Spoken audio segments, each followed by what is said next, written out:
Bukankah Tuanku mengeluarkan suatu larangan supaya setiap orang dalam 30 hari menyampaikan permohonan kepada salah satu dewa atau manusia kecuali kepada Tuanku, ya Raja, akan dilemparkan ke dalam gua singa?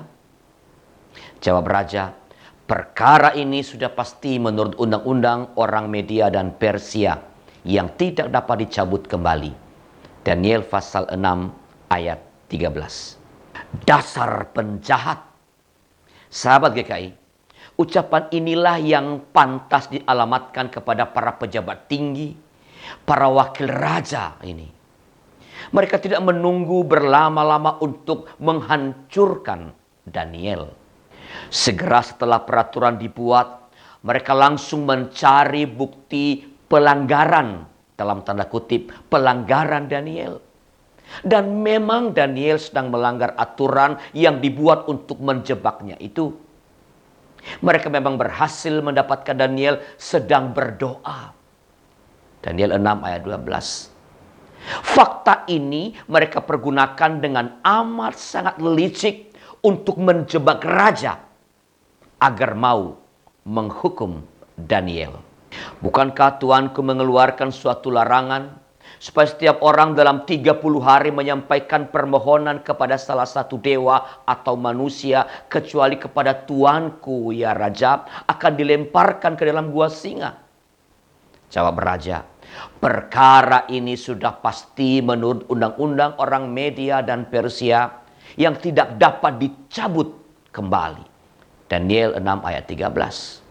Setelah menggiring raja agar rencana busuk mereka tentang Daniel pasti akan dilakukan oleh raja, maka fakta yang sudah ada di tangan mereka itu pun segera dikeluarkan. Lalu kata mereka kepada raja, Daniel, salah seorang buangan Yehuda, tidak mengindahkan Tuanku, ya Raja, dan tidak mengindahkan larangan yang Tuanku keluarkan.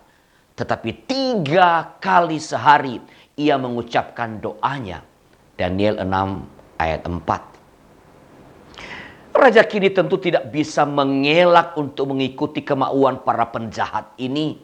Sebab kalau raja mencabut kembali titahnya, itu tentu akan berbuntut ketidakpastian hukum. Sahabat GKI, ketika iri hati menguasai dan perasaan takut membelenggu, maka segala kejahatan dapat dihasilkan. Para wakil raja dalam bacaan kita menjadi contoh di masa lampau. Namun hal ini tidak hanya terjadi pada masa lampau. Tak hanya kita jumpai pada sejarah. Pada masa kini pun hal semacam ini terjadi. Mereka yang diberikan kekuasaan untuk membuat undang-undang terkadang membuat undang-undang yang mempersulit atau menghambat perkembangan kelompok lain. Karena apa? Karena mereka yang membuat undang-undang dikuasai oleh iri hati dan dibelenggu oleh ketakutan tentang perkembangan kelompok lain tersebut. Sebagian dari para wakil rakyat yang ketakutan pada pengusutan kasus-kasus korupsi yang melibatkan diri mereka atau kelompok mereka, mencari-cari cara, mencari-cari alasan untuk menyunat wewenang lembaga pemberantasan korupsi. Politisi yang merasa terancam oleh popularitas politisi atau pejabat negara dari partai lain akan terus melancarkan kritik yang sayangnya sering tanpa bukti untuk menjatuhkan lawan politiknya. Dasar penjahat. Karena itu sahabat, waspadalah. Jangan biarkan dirimu dikuasai oleh iri hati. Jangan biarkan dirimu dibelenggu oleh rasa takut seperti para pejabat kerajaan yang dipimpin oleh Darius ini. Jangan sampai karena dikuasai oleh iri hati dan dibelenggu rasa takut dan berusaha melakukan apapun untuk kenyamanan diri, lalu orang lain berkata kepadamu, dasar penjahat. Terima kasih sudah menyaksikan program ini.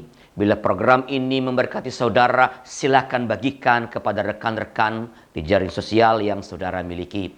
Jangan lupa, bergabunglah dalam channel khusus Sinode GKI di YouTube, like fanpage, follow Twitter dan Instagram, serta kunjungi web Sinode GKI.